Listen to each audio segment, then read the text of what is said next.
आप ये देखिए कि ये जो नारे हैं इनका एक किसी भी इलेक्शन में बहुत ज़्यादा योगदान रहता है। जब इंदिरा गांधी आई तो उन्होंने एक नारा दिया, गरीबी हटाओ, और ये नारा लास्ट काफ़ी समय तक चला। इलेक्शन कमीशन ऑफ इंडिया के द्वारा बिहार में स्पेशल इंटेंसिव रिवीजन का कार्य जारी है। इससे ऑपोजिशन में थोड़ी खलबली मची हुई है। वो ये कह रहे हैं कि सेंट्रल गवर्नमेंट शायद पोल्स को हाईजैक करना चाहती है। आज हम आलोक जी से इसके बारे में विस्तृत से चर्चा करेंगे। जी आलोक जी। जय गुरुदेव। प्रताप जी, देखिए ऐसा है, जो एक वोट चोरी नारा है, ये इस समय जो विपक्ष है उसकी एक अवधारणा ये बनी हुई है कि जितनी भी संस्थाएं हैं जो वर्तमान सरकार है उसके लिए काम कर रही है, और वो किसी न किसी प्रकार से परोक्ष रूप में सरकार को फायदा पहुंचाने के लिए काम कर रहे हैं। जो बहुत सारे इलेक्शंस हुए हैं उसमें वो हार गए हैं, तो हार की हताशा है। आप ये देखिए कि ये जो नारे हैं इनका एक किसी भी इलेक्शन में बहुत ज़्यादा योगदान रहता है। जब इंदिरा गांधी आई तो उन्होंने एक नारा दिया, गरीबी हटाओ, और ये नारा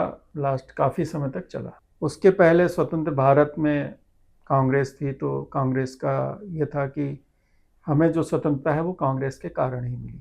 आप अगर देखो तो ये अपने आप में, हमारे यहाँ पहले इलेक्शंस होते थे जब हम बचपन में देखते थे, तो हम देखते थे वहाँ लाउड स्पीकर चलते रहते कि देती हमें आज़ादी बिना खडग बिना ढाल, साबरमती के संत तूने कर दिया कमाल। तो ये एक तरीके का वो भी नारा था। गांधी हमारे राष्ट्रपिता बनाए गए, तो ये एक पोस्चरिंग होती है, तो ये पोस्चरिंग चलती रही।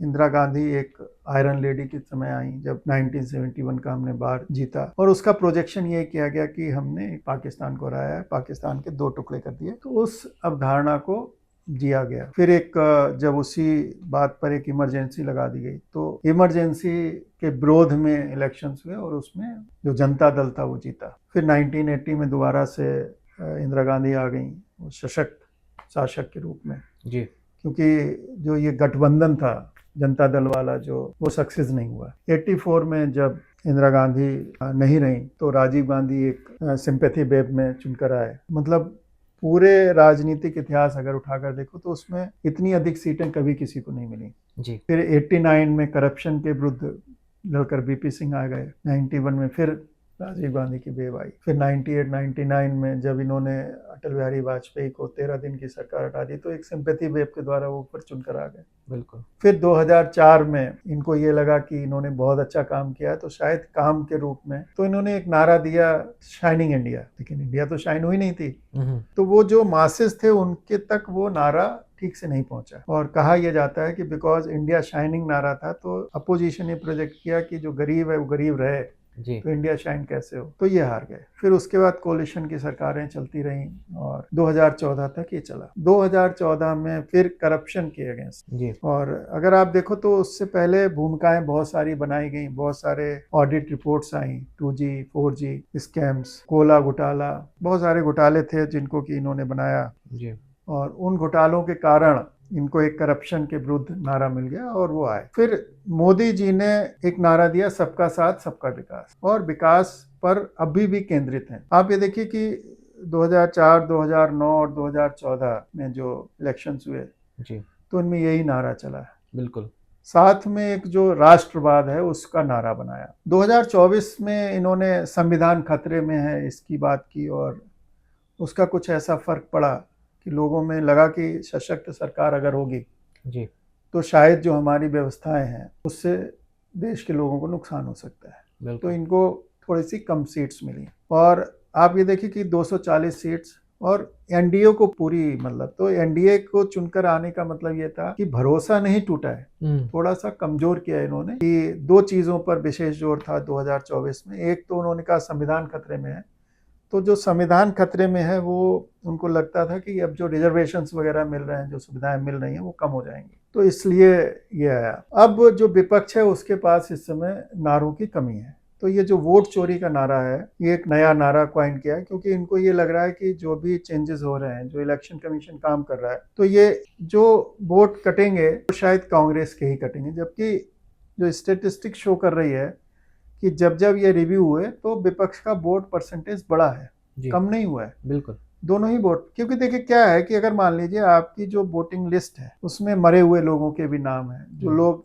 यहाँ नहीं रहते हैं उनके भी नाम है, या जो लोग सिटीजन नहीं है उनके नाम है, तो वो प्योर वोटिंग लिस्ट नहीं कही जा सकती। वो आप देखिए कि उस वोटिंग लिस्ट को आप एडल्ट्रेटेड वोटिंग लिस्ट कह सकते हैं। वोटिंग लिस्ट तो प्योर होनी चाहिए। इलेक्शन एक बड़ा ही दायित्व है देश के लोगों के लिए, और जिससे वो हो रहा है वो ही अगर मूल गलत है, तो इसीलिए सुप्रीम कोर्ट ने इसमें कोई इंटरफेरेंस करने से मना कर दिया है। तो क्या ये भी डर है कि कुछ बांग्लादेशी हैं, कुछ और मुल्कों के लोग भी हैं जो वोटर लिस्ट में हैं, जिनका कोई हक नहीं बनता भारत की वोटर सूची में होने का, उनको भी देखिए क्या हटाना जरूरी है है? कि ये एक तरीके का भ्रम फैलाया जा रहा है। देखिए विदेशी नागरिक तो कभी भी वोटर लिस्ट में नहीं हो ही नहीं सकते हैं। जी जो ये बहुत सारे स्टेप्स लिए थे इन्होंने कि जो लोग हिंदू हैं, बाहर रहे हैं, वो आ जाएं इंडिया में, उनको वोटिंग राइट, अगर इस तरीके से वोटिंग राइट सबको दिया जा सकता होता तो वो इशू ही नहीं था। बिल्कुल। तो ये गलत है। मुझे लगता ये है कि ये जो वोट चोरी है ये एक नया नारा है, और उस नारे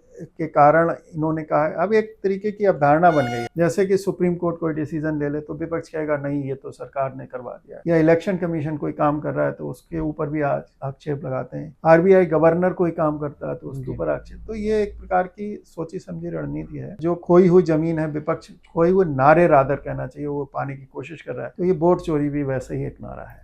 तो इलेक्शन कमीशन हमेशा से अपॉलिटिकल रहा है, लेकिन इस बार जब उन पे इस तरह के आरोप लगाए नेता विपक्ष ने, तो उन्होंने खुद के आकर प्रेस कॉन्फ्रेंस की और ये बोला कि आपको या तो प्रूफ दीजिए या फिर माफ़ी मांगिए। क्या ये इलेक्शन कमीशन को करना चाहिए था या इस कंट्रोवर्सी से दूर रहना चाहिए था? देखिए आजकल डिजिटल एज है।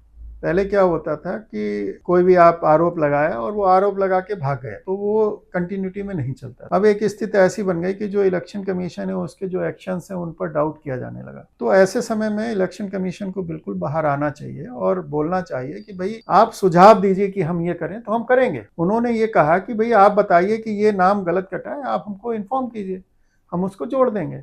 अब आप केवल आरोप लगाते रहें तो ये तो स्वीकार नहीं है। आप एफिडेविट दीजिए। तो एफिडेविट तो खैर कोई नेता नहीं देगा, क्यों, कौन अपने पैरों पे कुल्हाड़ी मारेगा। लेकिन जो इन्होंने कहा है इलेक्शन कमीशन ये भी कि भाई हमारी ये पूरी प्रक्रिया है, ये पारदर्शी है, आप आइए अपना सब डिटेल्स हमको दीजिए और उन डिटेल्स को हम वेरीफाई करेंगे। अगर कोई भी आदमी सत्यापित करता है कि वो नागरिक है और छूट गया है तो हम उसको इसमें शामिल कर लेंगे। तो इसमें कौन सी गलत बात है? और वही बात इलेक्शन कमीशन कह रहा है। देखिए मुझे लगता है कि राजनीति में जो ये इलेक्शंस होते हैं हर साल ही एक तरीके से, कहीं कभी किसी के कभी किसी में, तो जब से वन नेशन वन इलेक्शन जब तक लागू नहीं होता है तब तक इलेक्शन कमीशन या किसी भी संस्था पर अगर कोई आरोप लगाता है तो वो कई समय तक चलता रहता है। तो पूरे कार्य व्यवस्था, कार्यशैली सभी की प्रश्न चिन्ह में आ जाती है। तो उसको सुधार करने के लिए जरूरी है कि वो अपनी बात, जो भी सार्वजनिक संस्था है या संस्थाएं हैं जो इंडिपेंडेंट हमारे यहाँ की संस्थाएं हैं जैसे जुडिशरी है, तो वो डिजिटल मीडिया के थ्रू लोगों तक पहुंच सकती है और अपनी बात को स्पष्ट कर सकती है। इसमें कोई बुराई मुझे नहीं दिखती। चलिए, अगर आपको आखिरी सवाल पूछूं पॉलिटिकल पंडित का, तो आपको क्या लगता है कि नीतीश कुमार जी इस बार भी सीएम बनेंगे या इस बार बीजेपी के साथ कुछ नया आएगा? देखिए जहां तक लड़ाई है कांटे की जी और उसमें जो एक्स्ट्रा एक प्लेयर आ गए हैं प्रशांत किशोर जी वो भी काफी वोट काटेंगे। वो किसके वोट काटते हैं इस पर निर्भर करेगा कि अगला इलेक्शन कौन जीतता है। जी आप इसको यही कह सकते हैं कांटे की लड़ाई है और दोनों पक्ष अपने अपने हिसाब से जीत रहे हैं। जो अभी इस समय ट्रंप के साथ चल रहा है, जिसमें कि अभी मोदी जी ने एक स्ट्रांग पोजीशन ली है, वो भी इस बिहार इलेक्शन को जोड़कर देखा जा रहा है जी कि उन्होंने पोस्टरिंग की है कि हम एक सशक्त नेता के रूप में हैं, भारत मतलब आपके हाथों में सुरक्षित है।